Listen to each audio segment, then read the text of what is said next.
인기 방송인 뽀빠이 이상용 씨가 오늘 별세하셨습니다. 오늘 낙병원에 다녀오다 쓰러져 심정지로 사망하셨는데 어제까지만 해도 수도권의 한 병원에서 강연을 하는 등 스케줄을 소화하셨고 군 위문 프로그램인 우정의 무대로 크게 사랑을 받았던 그가 갑자기 세상을 떠나게 되어 그의 사망 원인에 많은 사람들이 궁금해하고 있는데요. 현재 유족들께서는 전부 해외에 있고 다들 놀라서 귀국 중이며 빈소는 유족들이 도착하면 협의할 예정이라고 합니다. 한때는 TV만 틀면 뽀빠이 이상용이 나오다 갑자기 사라진 그는 나중에는 무혐의로 풀려났던 횡령 누명 사건으로 방송계를 떠났고 미국에서 생계를 위해 관광버스 가이드로 일하며 생활을 이어갔던 뽀빠이 아저씨 이상용? 1944년 충남 서천에서 태어난 고인은 1971년 CBS 기독교 방송 MC로 데뷔했고 이후 1973년 MBC 유쾌한 청백전의 보조 MC로 출연해 패기 있는 모습으로 눈길을 끌었는데 1974년엔 KBS 어린이 프로그램 모이자 노래하자를 진행하면서 뽀빠이 아저씨라는 별명을 얻고 본격적으로 인기를 누렸습니다. 하지만 원래부터 몸이 좋지 않았던 그는 유난히 작은 키와 약한 체력으로 성장했지만 그러한 콤플렉스를 이겨내기 위해 체력도 기르고 장교 신분으로 군 복무까지 했다 알려졌습니다. 군인의 마음은 군대를 다녀온 사람만이 알듯이 당시 시청자들은 물론 군인들에게 제일 사랑받았죠. 그런데 늦었지만 이제라도 편안한 노후를 보내는가 싶었던 이상용 씨가 건강 악화로 쓰러졌다는 비보가 들려왔습니다. 평생 600명의 심장병 어린이들에게 새 생명을 선사해준 이상용 씨는 어쩌다 처참한 누명을 쓰고 미국으로 쫓겨갈 수밖에 없었는지 이상용은 어린 시절 가난한 집에서 태어났는데 미숙아로 태어나 몸이 매우 약했다고 합니다. 곧 죽을 것으로 보여 구덩이 속에 던져진 채 생매장을 당할 뻔했으나 이모가 구해줘서 살아났다고 하죠. 하지만 영양실조로 힘이 없고 약해 따돌림을 당하게 되었다고 합니다. 그 이후 운동을 열심히 했고 뛰어난 몸을 만들게 되었지만 키는 크지 않았죠. 그 시절 이상용의 친구 언니인 윤혜영은 이상용을 귀여워해 주었다고 하는데요.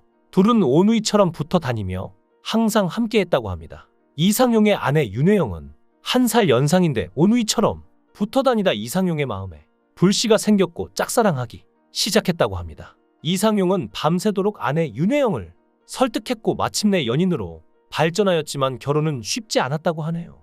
결혼을 하겠다고 하자 윤혜영의 집안이 발칵 뒤집혔는데 집안도 변변치 않고 돈을 잘 버는 것도 아닌 키 작은 사위를 반기지 않았지만 아내 윤혜영은 결혼을 선택했고 결국 이상용과 윤혜영은 대학을 졸업하고 결혼식을 올렸습니다. 아내 윤혜영은 키가 170cm이며 예쁜 외모를 가지고 있었죠. 당시 TBC 3기 탤런트 출신이기도 하며 신문사에서 근무를 한 적이 있었다고 합니다. 이상용은 1969년 군대를 제대하자마자 닥치는 대로 일을 시작해 낮밤 쉬지 않고 일을 했는데 이상용과 윤혜영은 서울로 올라와 닥치는 대로 일을 하다가 답답한 마음에 무당을 찾아갔다가 이야기를 듣고 연예인을 해보자는 생각이 들어 방송국에 일하는 선배들을 찾아갔고 MBC 유쾌한 청백전을 담당하는 PD가 선배였는데 끈질기게 졸라서 출연 기회를 주었고 근육을 자랑하며 장기 자랑을 하고 뽀빠이라는 이름이 알려지기 시작했죠.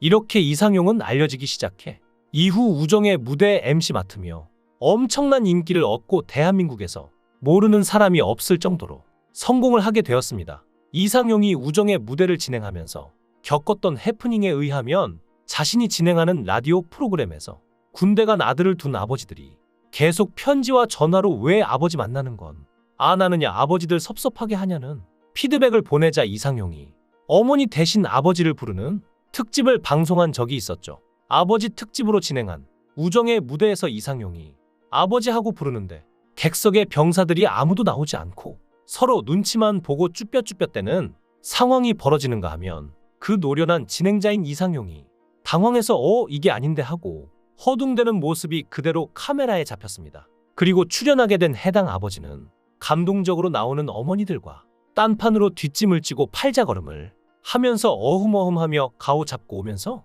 또 분위기를 가뿐싸시켰고 병사들 중 해당 아버지의 아들이 마지못해 이끌려 나오면서 아버지와 대화를 나누는데 아버지는 방송 분위기를 팍 못하고 요즘 군대 반찬 잘 나온다며 하며 모두를 황당하게 한 에피소드도 있습니다. 이상용은 그 당시의 해프닝을 이야기하면서 자식들이 어머니한테 느끼는 감정과 아버지한테 느끼는 감정이 다르며 아버지는 겉으로는 체면을 챙기려고 있는 폼 다 잡고 나오는 경향이 있는 데다 한국 가정에서 자식들에게 있어 아버지는 권위적이고 부담스러운 존재라는 인식이 있어 그렇게 된 것 같다고 소회를 밝혔는데요. 거기에 이때 방송을 진행하면서 해당 장병이 아버지에게 불릴 때 무슨 내에 잡으러 온 경찰 같다고 해서 모두를 웃음 짓게 했습니다. 사실 그럴만도 한 게 그 시절은 아직 가부장적인 의식이 짙게 깔려있던 1990년대였으니까요. 이상용은 스스로를 독한 사람이라고 칭하며 평생 곽커피를 한 번도 입에 대본 적이 없다고 하는데요. 방송 출연 외에도 그는 엄청난 업적을 세운 위인이라 할 수 있습니다. 심장병 어린이 돕기 사업을 하고 가슴속에 작은 소망 등 심장병 어린이 수기를 6건이나 낸 적도 있죠. 그렇지만 과거 심장병 수술비를 횡령했다는 의혹으로 힘들었던 시간을 보내기도 했는데요. 결론부터 말하자면 본인이 사고를 친 것이 아닌 피해를 입은 거라고 합니다.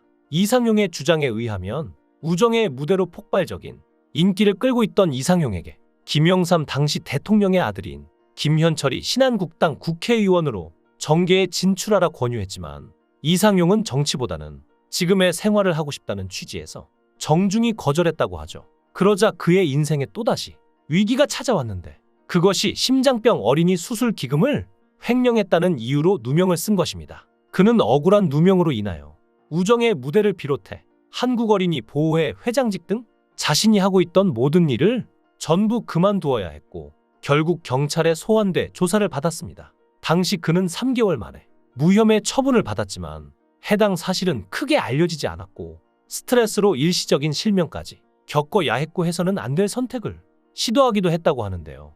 이상용은 평생 600명의 아이들의 심장병을 47년간 고치는 데만 100억 원을 사용했습니다. 그런데 이런 억울한 누명으로 너무 힘들었다며 당시 심경을 밝혔습니다. 또 이상용은 지금도 눈물이 나려고 하는 게 우리 아버지가 고생하셨다.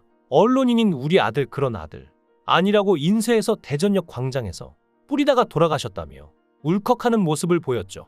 사실 확인 없이 의외로 보도된 기사들이 신문에 도배되고 담당 형사와 검사는 이상용을 의회에서 죽여라 지시를 받았다고 고백했다고 합니다. 그렇지만 이상용을 조사한 검사가 상부의 지시를 이행하지 않고 이 사람은 표창을 주어야 할 사람이라고 반발하자 검사는 시골로 좌천당했죠. 그 후 미국으로 쫓겨간 이상용은 10년 동안 한국에 들어오지 못하고 미국에서 관광버스 가이드로 살아갈 수밖에 없었는데 매일 13시간씩 시키는 일을 다 해내며 쉼없이 일했다고 털어놨습니다. 이후 아내의 권유로 한국에 돌아왔다고 하는데 귀국하고 나서는 비닐하우스를 운영하고 있던 후배에게 가서 일당 2만 원을 받으며 열심히 일했죠. 한때는 TV만 틀면 뽀빠이 이상용이 나오다 무혐의로 풀려났던 횡령 누명 사건으로 방송계를 떠났고 미국에서 생계를 위해 관광버스 가이드로 일하며 생활을 이어갔던 뽀빠이 아저씨 이상용 선생님. 안타깝게도 다시 우리에게 소식을 전한 것은 그가 우리 곁을 영원히 떠나야 한다는 소식이라 마음이 아픈데요.